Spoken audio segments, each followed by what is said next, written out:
So that is the listener feedback for this show. Thanks to everyone who sent it in, and I would love to get more, whether it be voicemail or email or however you want to send it. Moving on to the show interviews.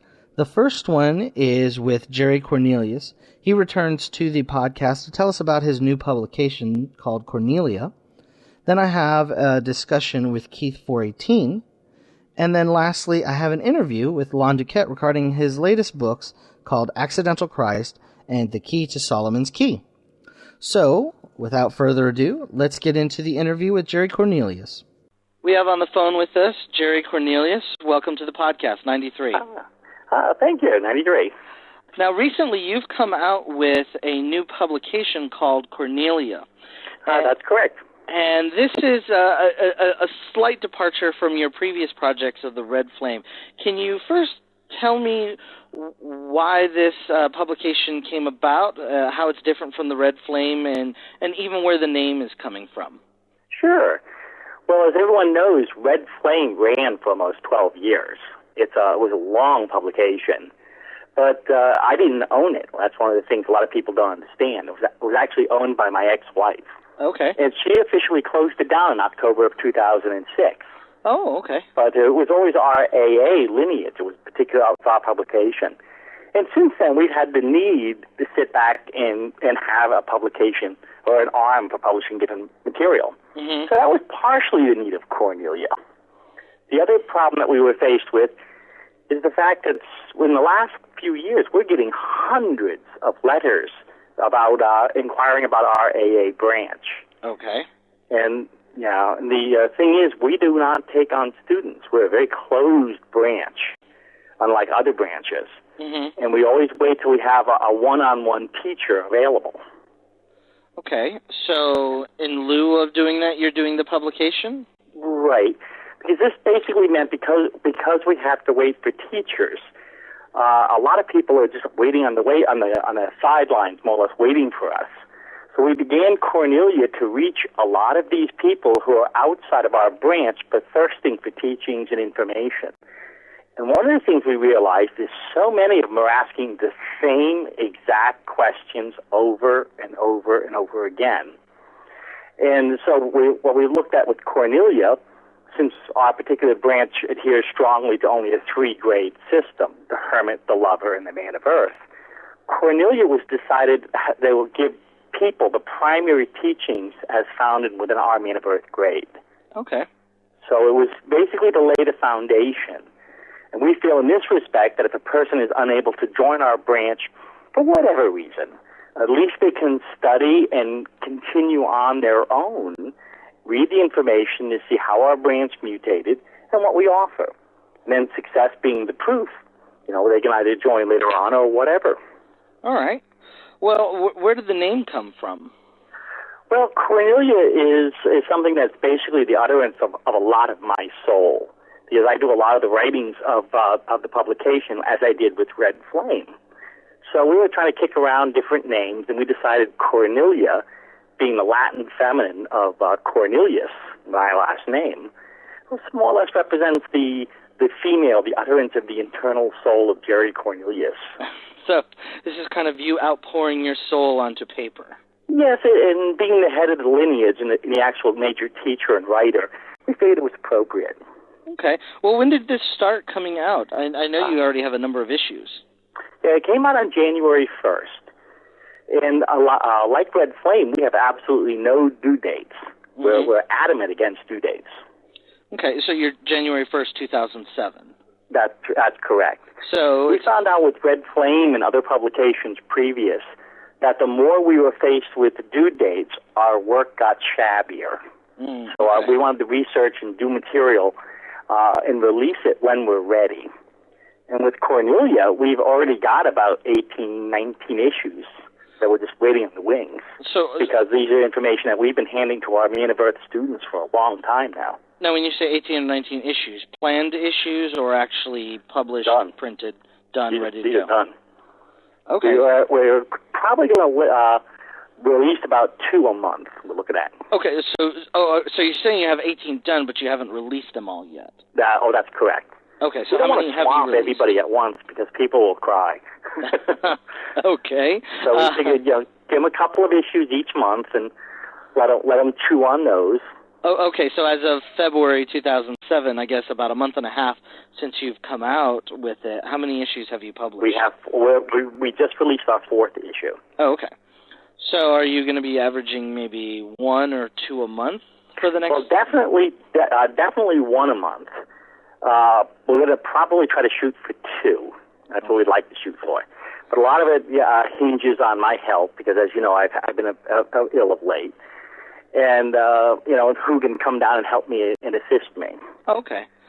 So far, Cornelia's had great success within our lineage, and the reviews for it are excellent. We've released in there a lot of the private teachings and even some of the open papers that we've released. Mm-hmm. Basically explaining the history of the AA, how it mutated within our lineage, who Grady McMurtry is, and basically explaining us. This way people get to know us more or less. Okay. We're running a lot of serials throughout the issues, too, so that each issue will have, as an example, the first issue would have Chapter 1 in the series of the Holy Guardian Angel, which is a lengthy series we have on what the angel is, how it mutated throughout history, how bad Crowley actually messed it up in theory, and trying to correct the premise. So that series runs throughout the issues. All right. And then what format is it in? Well, we wanted to print it originally like a magazine format, basically 8.5 by 11, and it's a stapled cover and Xeroxed insides. And we wanted to do that because we want to be able to punch holes in it, almost like lessons format. So it's not necessarily a flick magazine as much as if you look at it like lessons, whether it's like Amorc or Boda or other types, these are lessons to be put into a binder. Okay. And they average every issue is between 50 to 60 pages. Oh wow! So it's not. So it's not like it's not like a flimsy little issue. Okay. The other series that we're running throughout this Cornelia is one of the Red Flames that's most requested and most sought after is the Magical Essence of Aleister Crowley series.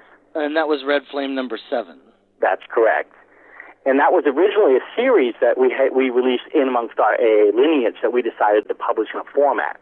Of course, excluding lesson number 4 and a few other lessons because we thought they really shouldn't be released. But you're doing it in full in this one. This one is from A to Z. We're not editing any of it. Okay.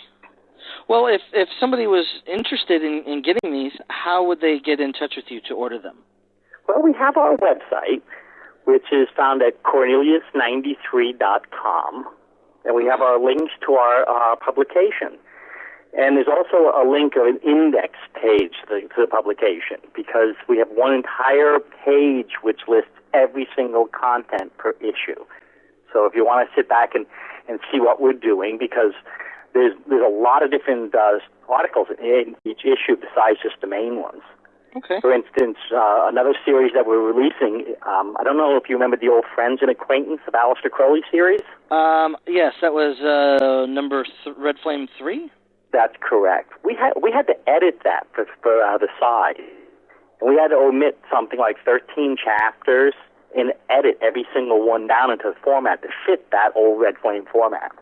We're going to go back now in this Cornelia and put the chapters that were omitted first, and then produce each and every single biography unedited. Okay.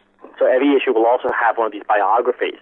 And we'll have articles in there by other AA members. There's articles in there by Philip Sackler. So it's going to have quite a bit. Great. So people can go to the website. How much does each issue cost? $8 a piece. So $8 US. Right. And then shipping is in addition. Shipping and handling. And that's for just the U.S. International would... Yeah, for foreign orders, we request to contact us. Or they can contact Weiser's. Okay. Weiser's deals with foreign orders. They also carry Cornelia. Okay, so Weiser Antiquarian does. That's correct. Okay. Fantastic. So, and what was that website again? For ours is Cornelius93.com. All right, and I'll have a link to that in the show notes. Okay. And is there anything else you want to let the listeners know about Cornelia? Well, it's an interesting publication. I mean, it's offering a lot of information that people have been asking for a long time. And it's no secret that in the world today of Thelema, we're greatly lacking creative thought. And we hope to actually fulfill that and give some people some ideas to chew on. Well, definitely Red Flame, they went like hotcakes. Oh, that reminds me. How many of each issue are you going to publish? Is there a limit? No, there will be absolutely no limit to this. So as long as there's orders, you'll keep publishing? As long as there's orders for this, we will fill them. Okay. Fantastic. All right. Well, thank you very much for being on the podcast. I really appreciate you taking the time. Thank you for having me. All right, 93. 93 now. Bye-bye. I'd like to thank Gerry for coming onto the podcast and letting us know about Cornelia. And it's great to see him continually working to put out new material and be creative in the Thelemic community. And I would love it if more people could do the same. So let's move on to the discussion with Keith 418. In the last podcast, as I mentioned earlier, David Shoemaker made some comments about psychology, and then even earlier in this podcast talked about regarding his psychological approach. Well, I talked with Keith 418 about Freudian psychology and the father figure, and Keith 418's recent writings and readings about Freudian psychology and its application to magical practice. So here's my discussion with Keith 418. Keith, welcome back to the podcast, 93. 93, John, thanks for having me. In your blog recently, you've done a number of posts referencing Freudian psychology, Philip Reith, and his take on Freud, and you're kind of looking at masculine figures or a father figure. For the listeners who haven't had a chance to read your blog, can you give a little background on this subject? Well, I was tired of all of the sort of attempts to conflate psychology and magic that's sort of common in the occult community, especially among middle-class people who sort of want to see magic rendered in terms that's like the most safe and the most accessible to them and their values. So rather than like the kind of crazy-making dangers of someone screaming at the walls in a room by themselves trying to invoke spiritual entities, they sort of try to render everything in the occult community as some expression of some sort of depth psychology or Jungian therapy, and it gets really tiresome and really lame. And I think I've also sort of gotten fed up with the way the therapeutic culture, the larger therapeutic culture in the United States in particular, has sort of entered into the OTO and occult communities in general in an attempt to cast everything in this sort of, you've got problems and we're here to help you kind of therapeutic modality of looking at everything. And I just got fed up with it. So I decided, taking Crowley's advice and Tien Tao to mind, to go and look at Freud and the early therapists, other people like Otto Rank, for example, to see what their real original take was.